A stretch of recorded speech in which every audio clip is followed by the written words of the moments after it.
Well, it is a very, very special Davos 2018, and it's not just because of the fact that you have the Prime Minister of India who was here, gave the first keynote address by an Indian Prime Minister, but it's also because of one theme that has been picking up for the last few years here at Davos. And this time, it is really the theme. And I say that simply because you have 7 co-chairs out here at Davos, and all 7 are women. And I was at the panel when they were actually speaking, and it was one of the best sessions that I have seen in my lifetime.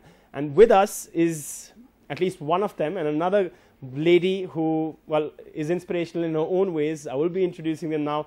Thank you so much for being with us is what I want to say first. It is something that doesn't happen often, that a young man like me gets the opportunity to interview 2 ladies. Carol Becker, first to you, Dean of Faculty, School of the Arts, Columbia University. Her recently reissued book, The Invisible Drama, Women and the Anxiety of Change, has been translated unbelievably into 6 languages. That's one take for her.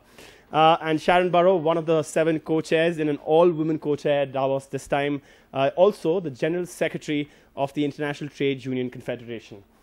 Sharron, if I could start with you. You were rather vocal at that session, and this discussion has to be focused a little bit on India because of what's happening there. Just the last few days, there have been a few rapes there, and that's just one indication of what happens. But are you convinced that India is on the right path when it comes to the Prime Minister's vision? I thought that the Prime Minister's commitment to the big global issues like climate change, geopolitical tensions, the need to work together, they were good statements here. Okay. Because it is about healing our fractured world. Yeah. But I actually don't believe he captured the issues for your people. You know, I'm the leader of a trade union movement, so I work with your labour unions in India, and I know they're deeply anxious about losing fundamental rights at work.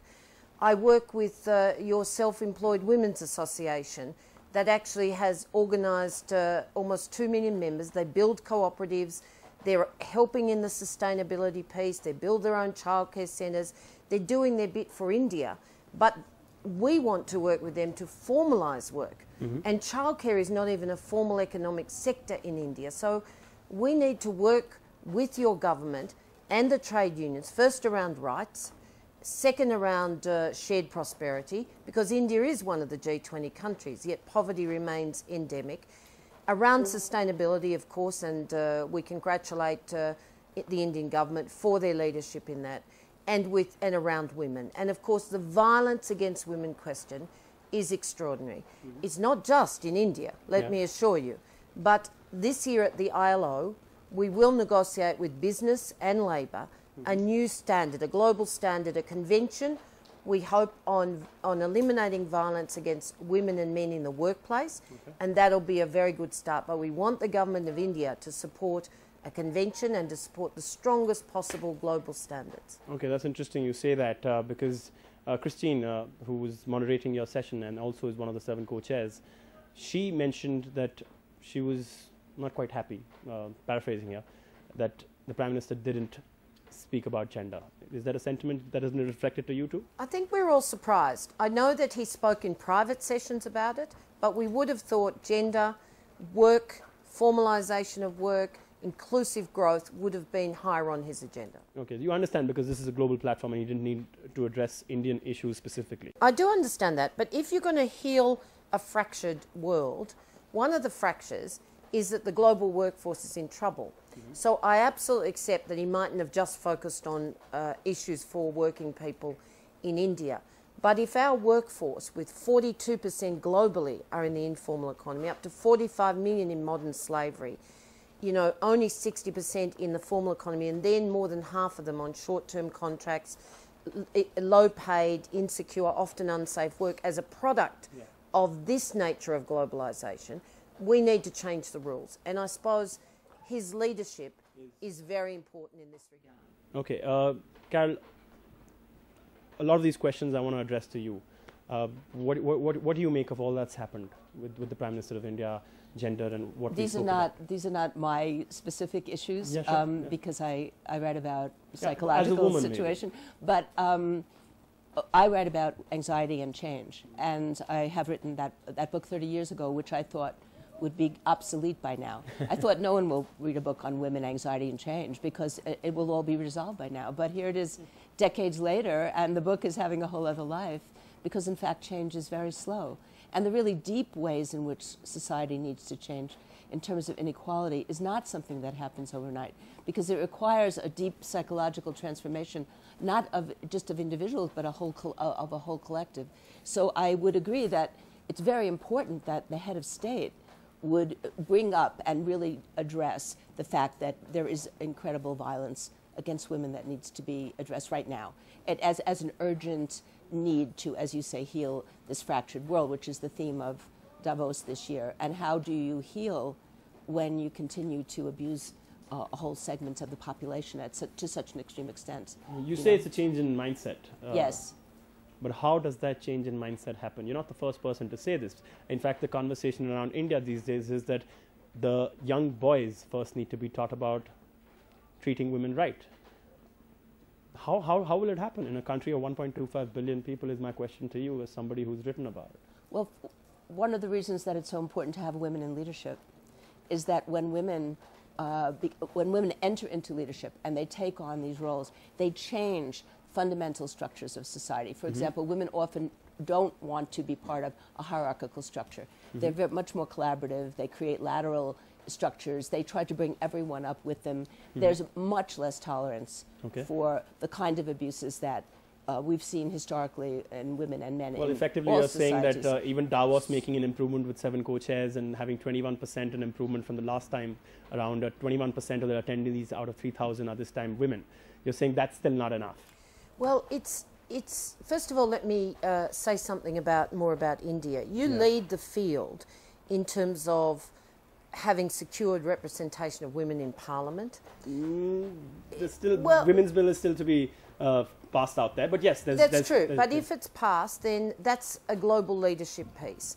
Okay. We need to do more, of course, but you've got to give credit where it's due. Yeah, absolutely. Women are very strong politically. They're very strong in your economy, even if from a low base. Okay. They've built their own banks, they've built their own cooperatives, they've built their own childcare centres because they've felt excluded from the state, yes, but now they're contributing to the state. And so I do think you have to look at the success of women in India. So I would say to your question, what will it take? It'll take 3 things: education around equality and both what that means for families and for societies. It takes the rule of law and it takes compliance. And until you have those things in measures, then rights... Are you optimistic that they'll happen? Well, I think there's enough of a debate in your country. I mean, people like you are obviously standing up for this question.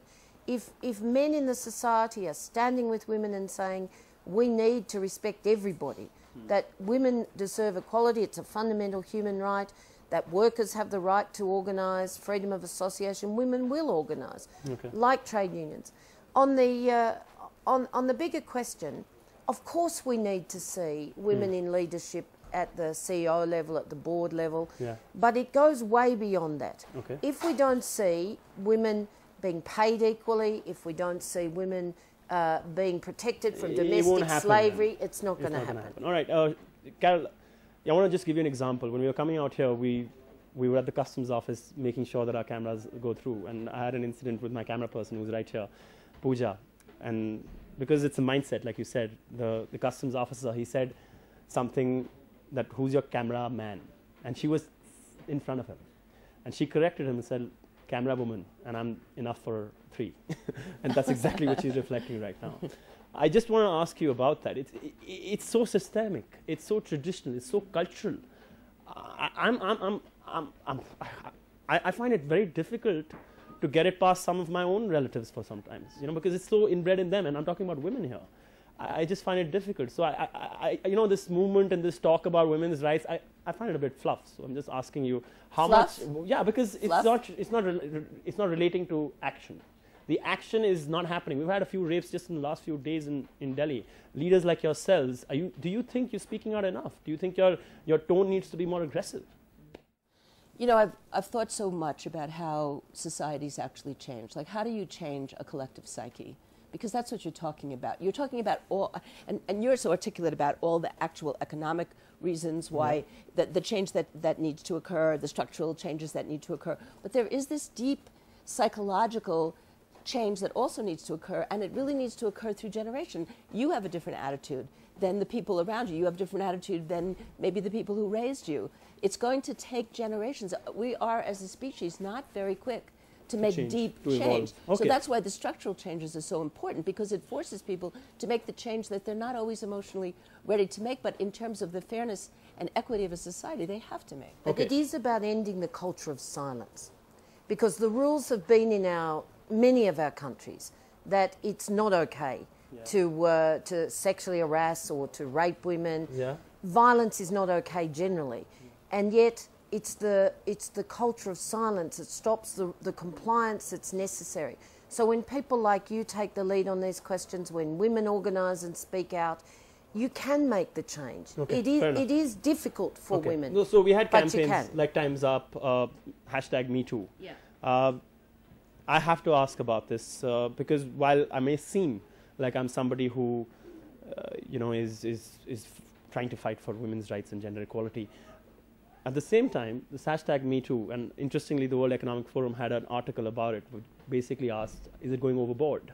Is it a situation where the good men will be like, what about us? I think President Trudeau said it last night. Yeah, I was there. Yeah. When women make a complaint, particularly coming from the culture of silence that they have felt in their workplaces, often in their family homes, then it ought to be treated with respect.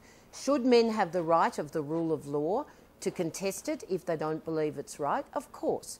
But why is it that we would doubt that women making a complaint and how tough that must be for them would not have a serious point?